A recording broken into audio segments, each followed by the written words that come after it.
everybody. This is Dr. Maria, and I am pleased to be with you today. We're going to be looking at something that I don't think I've discussed here on the Energy of Money podcast. So welcome to the Energy of Money podcast. And it's called Taking an Ontological Viewpoint of Your Life, including your relationship with money. You might be wondering what I mean by an ontological viewing point. So let's say this. You and I know that we are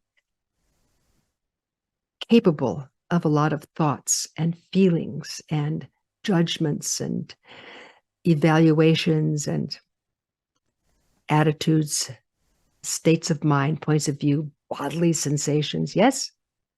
And for the most part, we can recognize those. We can tell when we're happy. We can tell when we're sad. We can tell when we like something or don't like something.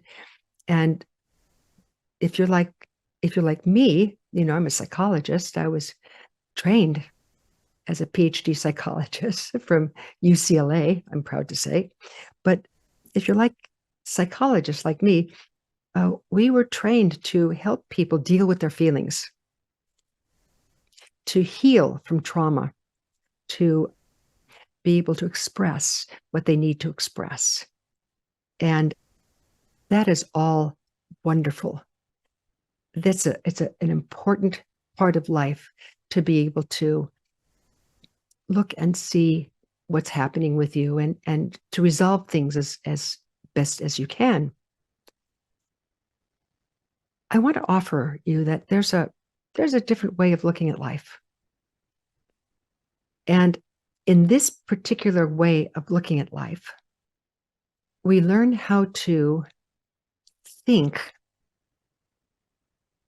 You might say, one way of putting it is think outside the box, but it's not thinking. You might want to say, feel a different way, but it's not about feeling. What it's about, it's called a way of being. Many years ago, as a psychologist, I was trained to help people with their thoughts and feelings. And it was good. I mean, I was a therapist for at least 20 years, and I was honored to be able to work with a lot of people who, in those days, we called them our patients, in order to help them heal. But there's something that was always nagging at me. And it was this. Literally, is that all there is? Are we just a bundle of thoughts and feelings and wishes and desires? Isn't there something else that we're made out of? You know, and I carried that thought with me, and I didn't find a way to resolve it in any way. So I began looking at something called ontology.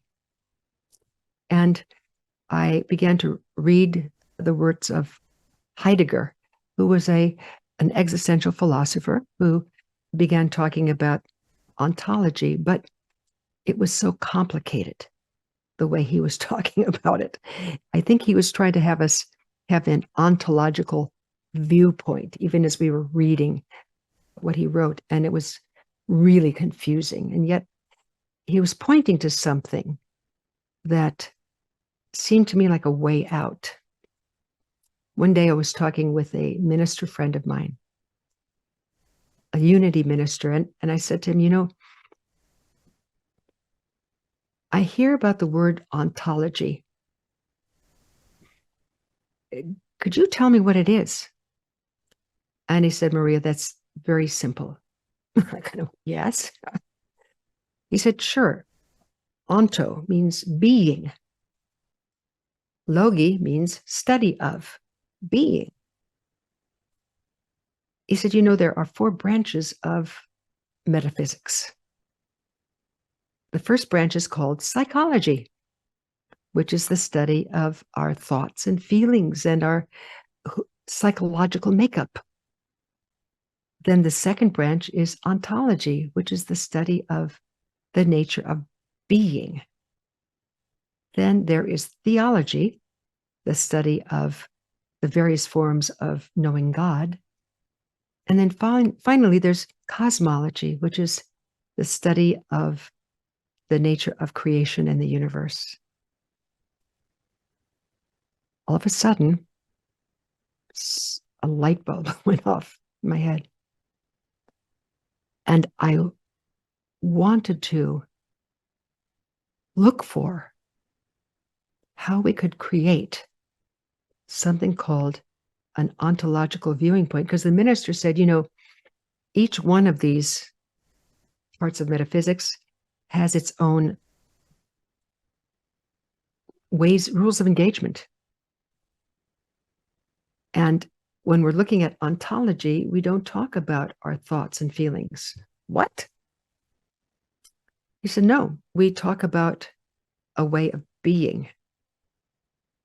And not too long after, I took a transformational seminar, and the way they started talking about ontology really made sense to me, because they were talking about, instead of just living your life and thinking and feeling your feelings, which are important, there are other questions that are equally, if not more important, for us all to consider.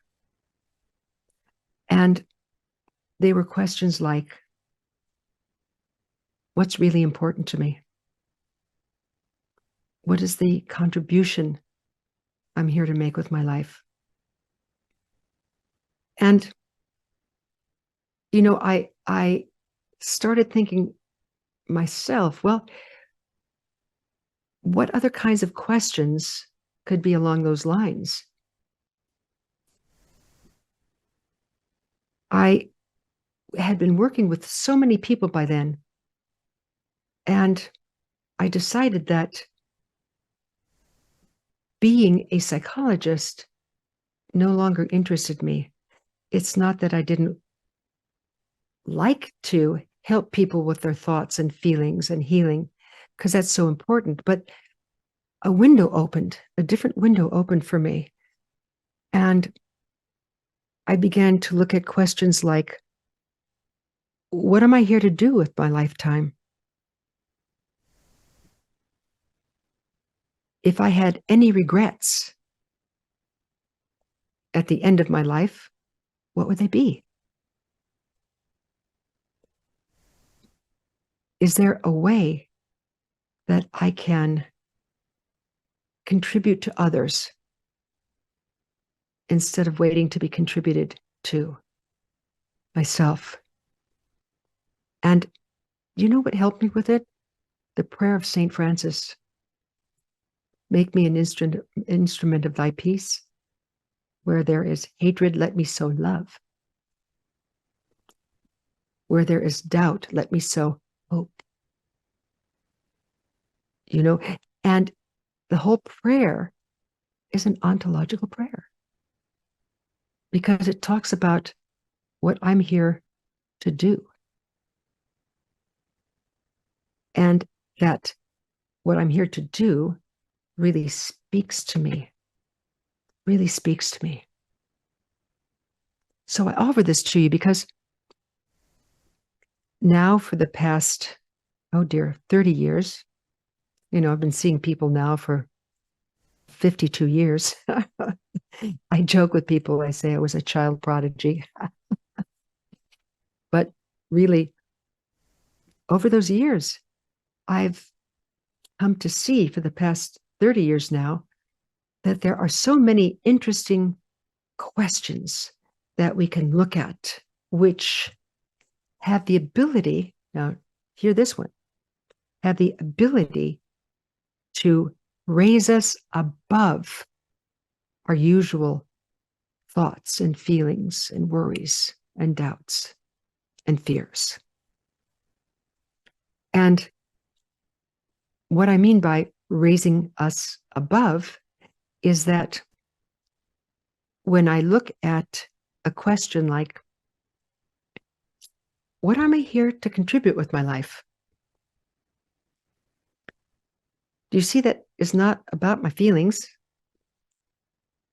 It's not even about my thoughts, because my thoughts don't contribute to others necessarily. They might contribute to me, but wait, is it possible that all of us, every living person, whether they know it or not, in their heart of hearts, wants to know that their life makes a difference? That this world was just a little bit better because they were in it. And by world, I mean their family, their community, maybe their church, their colleagues. That somehow their presence has made a difference. Think about it for yourself. Wouldn't that be a life well lived for you? If at any moment you could say, yes, I am doing what I'm meant to be doing right here and right now. Sometimes I'm afraid, but it doesn't matter, because I have learned to shift my attention away from who I am psychologically to who I am ontologically as a being. I want you to think about that for a moment. I'm giving you as brief talk on ontology possible, and to put in a little plug for our academy. For those of you who are interested, our first course, the Academy Foundational Training, teaches you how to adopt the ontological viewpoint in your life in a very stable way, so that your life doesn't show up quite the same as it has. And by that, I mean, instead of dilemmas, you start seeing possibilities. Instead of looking for how to escape something, you look for, how can I use what I'm going through to make me stronger? As a point of reference, all of us know about the terrible fires in Maui that destroyed Lahaina, yes? And if you're like many of us, Lahaina was one of my favorite places in Hawaii. I began going to Hawaii 40 years ago. And as you can imagine, it was different than it is now. But one of the things that was there was this incredible banyan tree that spread for a whole block. And the fire was so fierce that they're worried that they couldn't save the banyan tree. They're still trying, but they don't know if it's going to work. Well, what a heartache. What a blow to the heart. And I saw in reading and listening to people that there were two ways in which people were responding to the tragedy. Both are valid, incidentally. The first way, people were predicting this is going to be very hard to live here. We don't know how long it's going to take. Lahaina will never be brought back to the way it was. We've lost so much.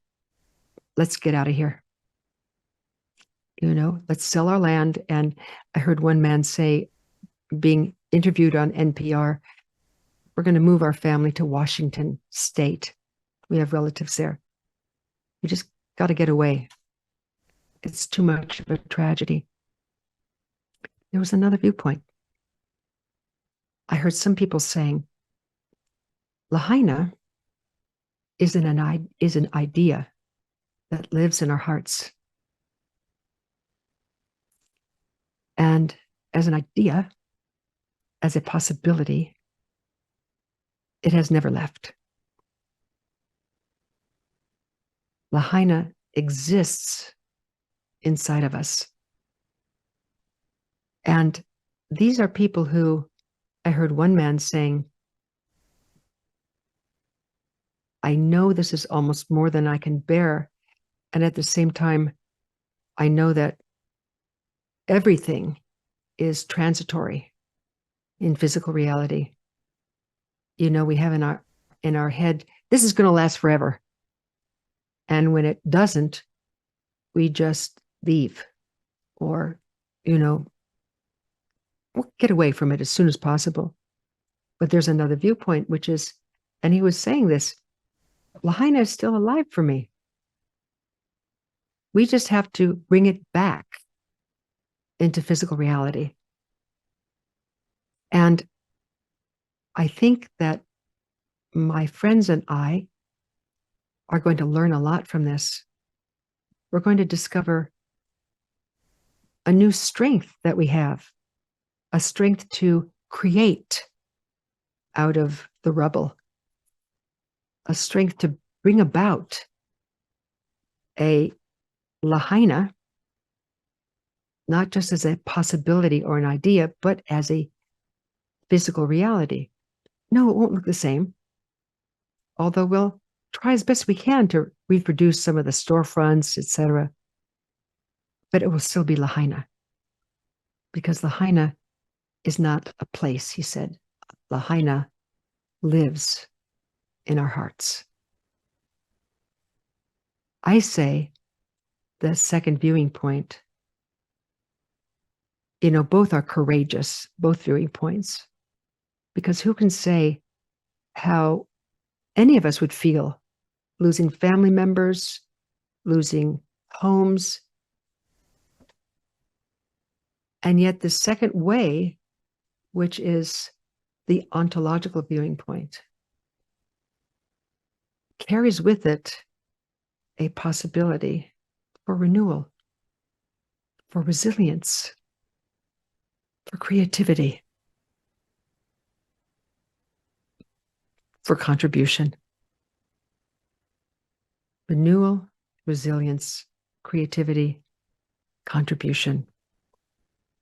You might say that those are ontological qualities because they can exist no matter what's happening psychologically. Do you see that? They're different domains. They have different energies.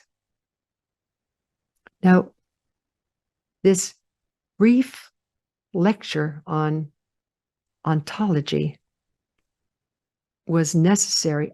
I hope it's clear, because in my next podcast, I'm going to be talking to you about how to live with money from a psychological viewing point and how to live with money from an ontological viewing point. And that you have a choice.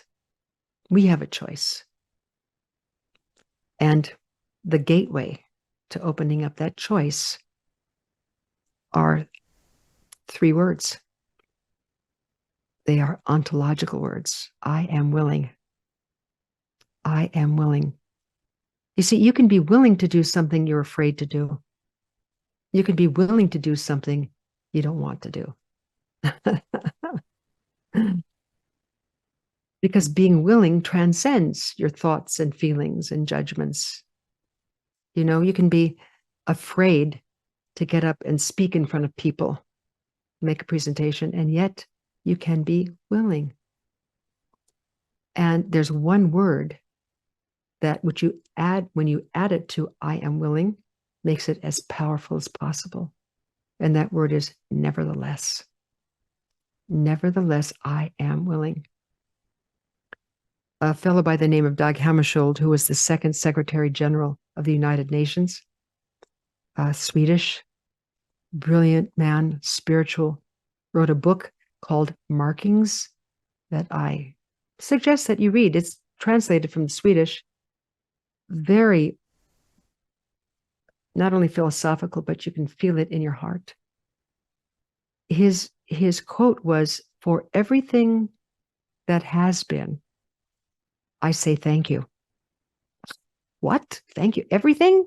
Come on, Dad. For everything that has been, I say thank you. And to all that is yet to be, I say yes. What? What if I don't want it? Nevertheless, I'm willing. See, yes, saying yes is an ontological declaration. And the best way to anchor it is by these 4 words, nevertheless, I am willing. So one thing you can do in preparation for the next podcast, get a card, get a card and put the words, nevertheless, I am willing. And place this card where you can see it every day. And if you come across a task, especially if it has to do with money, something you don't want to look at, a bill you don't want to have to examine, something. There's always something about money, isn't there?